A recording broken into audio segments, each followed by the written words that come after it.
Bienvenidos nuevamente a tu programa de Ciencias y Tecnología, Química, correspondiente a tercer grado de secundaria.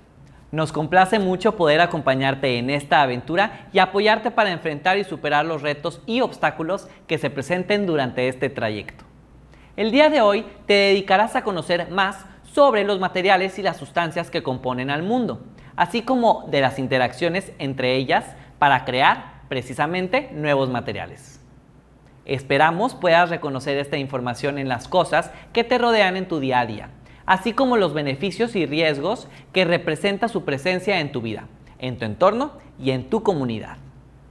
Abordaremos el tema de las mezclas, sus tipos y cómo están conformados. De esta forma podrás reconocer sus características y sus diferencias. Como sabes, a las cualidades y particularidades propias de los materiales, las cuales nos permiten distinguirlos, se les denomina propiedades. También son parte de estas propiedades la forma y la intensidad con las que la materia responde a las interacciones con otros factores, como fuerzas o temperaturas externas. Estas propiedades se distinguen mediante el cambio que se produce precisamente durante esas interacciones, los cuales pueden ser físicos, químicos, mecánicos, térmicos o eléctricos. Y a través de identificar las propiedades reflejadas durante los cambios, puedes reconocer las diferencias entre diversos materiales y sustancias. Es así que comprobamos que existen materiales compuestos por más de una sustancia, mismas que no siempre son fáciles de distinguir a simple vista. Si nos preguntamos de qué sustancia o sustancias están hechas todas las cosas, será fácil decir, por ejemplo, que las ventanas están hechas de vidrio, pero ¿el vidrio es una sola sustancia? Y el aire que respiramos todo el tiempo, ¿de qué sustancia o sustancias está constituido? Consideremos algunos alimentos que solemos comer, como las tortillas, sopas, frijoles refritos, guisados, distintas clases de salsas o de pan. O bien, otros que preparamos para beber, como aguas de frutas, licuados, té, refrescos, café, leche sola o con chocolate. La lista es larga. Los ejemplos anteriores tienen algo en común. Se trata de materiales que incluyen varios componentes. A estos materiales se les denomina mezclas. Por el contrario, cuando un material está formado por un solo componente, se le llama sustancia, como el alcohol. Hay algunas mezclas en las que es posible distinguir, a simple vista, sus diferentes componentes, como una ensalada de lechuga con jitomate y aguacate, o un bloque de adobe que contiene paja y barro. A estas mezclas, en las que puedes identificar sus materiales, se les denomina heterogéneas. En cambio, en otro tipo de mezclas, los constituyentes no se reconocen tan fácilmente, como una limonada, que contiene azúcar y jugo de limón disueltos en agua, o una estatua de bronce, que es una aleación de metales como cobre y estaño, y, en pequeñas cantidades, zinc o aluminio.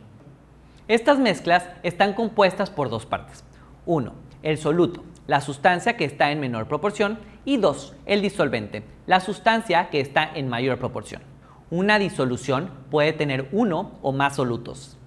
¿Sabías que en una moneda de 10 pesos puedes encontrar ejemplos tanto de mezcla homogénea como de heterogéneas? Si observas la moneda, puedes notar dos metales en su composición, pero ambos son aleaciones compuestas por bronce y otros elementos como níquel y manganeso. Pero, ¿qué es una aleación? Una aleación es una mezcla homogénea en la que al menos uno de sus componentes es un elemento metálico. Las mezclas se pueden formar con materiales en cualquier estado de agregación.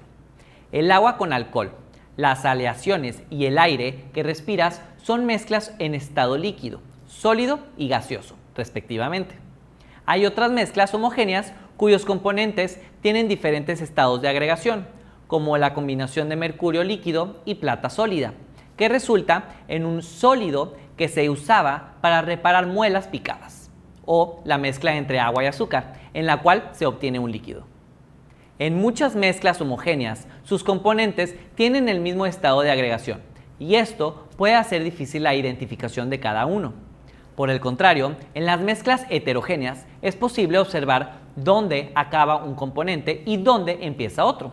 Es decir, se pueden observar fases, que son las secciones del espacio en las cuales las propiedades de los materiales son uniformes.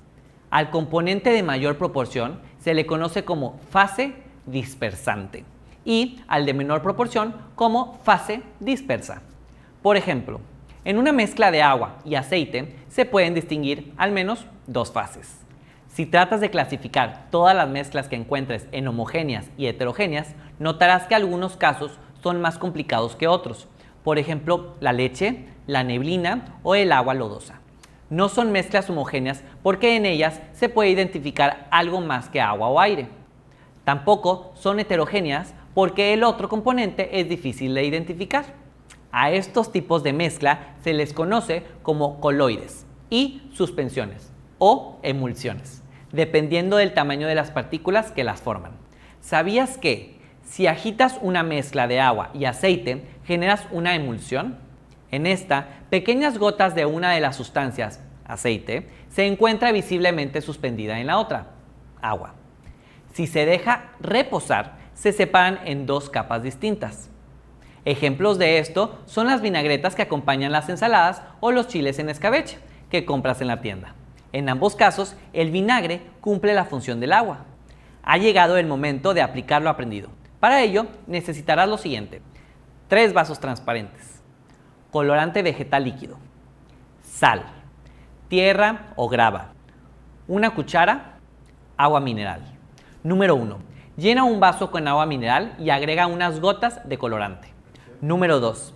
En un segundo vaso, mezcla 2 cucharadas de sal con 2 cucharadas de la tierra o grava y revuelve. Número 3. Vacía la mitad de la mezcla del primer vaso en el tercero y agrega una cucharada del contenido del segundo vaso. Agita. Observa con atención y escribe en tu cuaderno qué tipo de mezcla hay en cada vaso, cuál es su estado de agregación y qué función cumple cada sustancia en cada vaso, ya sea soluto, disolvente o fase. Por último, deja pasar unas horas y vuelve a observar el contenido de los 3 vasos y responde: ¿hubo algún cambio? ¿La función de los elementos sigue siendo la misma que en tus primeras observaciones? ¿A qué se deberá? No olvides anotar tus reflexiones y los cambios que registraste. ¿Te gustó el tema del día de hoy? ¿Puedes recordar qué era lo que sabías sobre las mezclas antes de este programa? ¿A qué le llamabas mezcla y cómo las diferenciabas? ¿Identificas sus características? ¿Reconoces que los diferentes tipos de mezclas están presentes en tu vida cotidiana? Puedes anotar tus reflexiones en tu cuaderno, compara lo que sabías al inicio con lo que sabes ahora y cómo lo aprendiste. Muchas gracias por haber estado el día de hoy con nosotros, por tu esfuerzo y dedicación. Deseamos que lo visto en esta clase te ayude a saber más sobre los tipos de mezclas y sus características. Nos vemos en la siguiente para continuar aprendiendo. Hasta entonces.